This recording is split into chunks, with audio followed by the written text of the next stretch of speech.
Greetings, good friends. I always say I'm going to try to make things quick. Doesn't always happen, but I got shit to do, so I'm going to try to make this brief. I'm just going to do a quick prediction of the co-main and main event for tonight, UFC 158.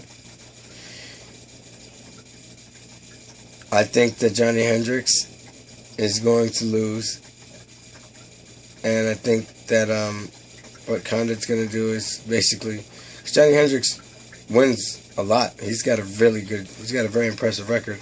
Usually he just fucks the dude up. So I think Carlos Condit is too wiry and swift and is not going to get caught with one of those Hendricks bombs. And he has enough, Condit is squirrely. So if Hendricks manages to power him into a takedown, he's active off his back. So he can either attempt submissions or, get him in a position where can stand the fight back up, or at least avoid any serious damage. But I think that Condit's going to tire him out and just basically dance on him like he did with Nick Diaz. Score and dance. If he sees a knockout, he's going to try to do it. But Johnny Hendricks is a tough ass dude, so at any time he could land one of those bombs. But I don't think that's what's going to happen. Main event. I think Diaz is going to get beat up pretty bad. I think George is going to do his typical cuddle. Take him down, smother him. But I think he's going to throw some pretty vicious ground and pound in there too. Because, let's face it, that's his bread and butter. St. Pierre is like Aldo in that, unlike Silva and Jones, I hate Jones, but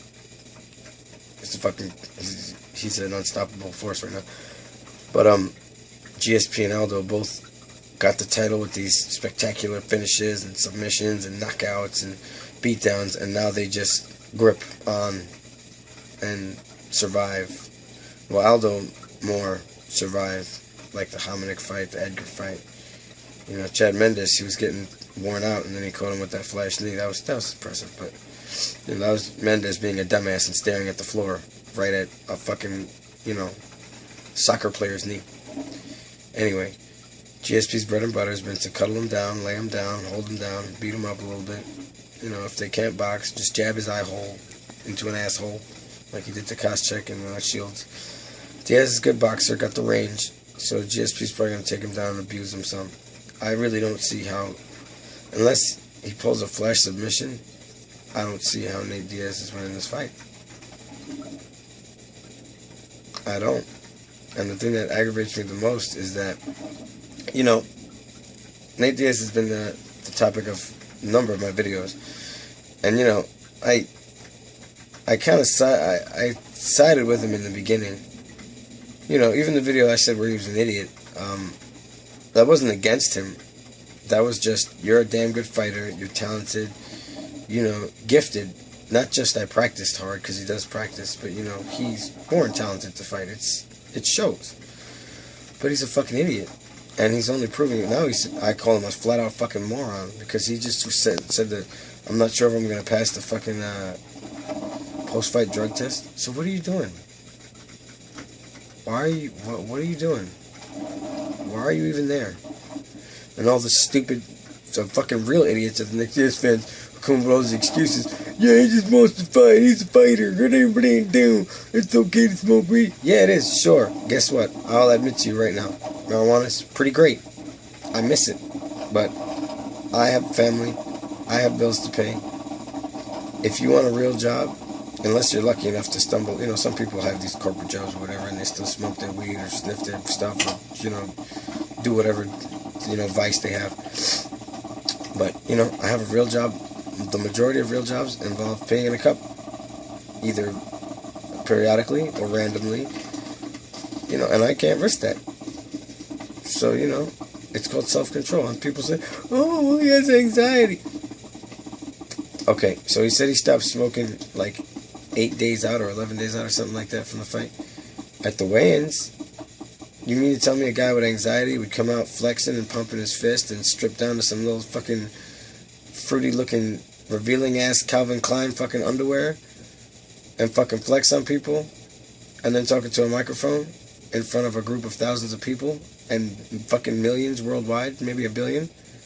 That does not sound like characteristics of somebody with anxiety issues.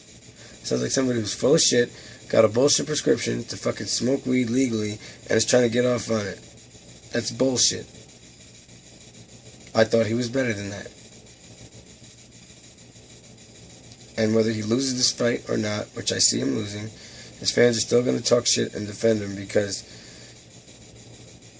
you know, he's more intelligent than a lot of people give him credit for. But I don't know if this persona that he lives out in the UFC is like taking over or what, but you know, his friends are going to be like, oh, well, George just cuddled him out. That was some bitch shit. Or, you know, they're going to talk shit either way. You know, if he gets the post-fight, yeah, well, blah, blah, blah. And even if he does win and he fails the post-fight, he's not going to get the fucking belt. And they're going to say, oh, well, he proves he could do it. Oh, you sound like a fucking stupid preteen logic. God damn it.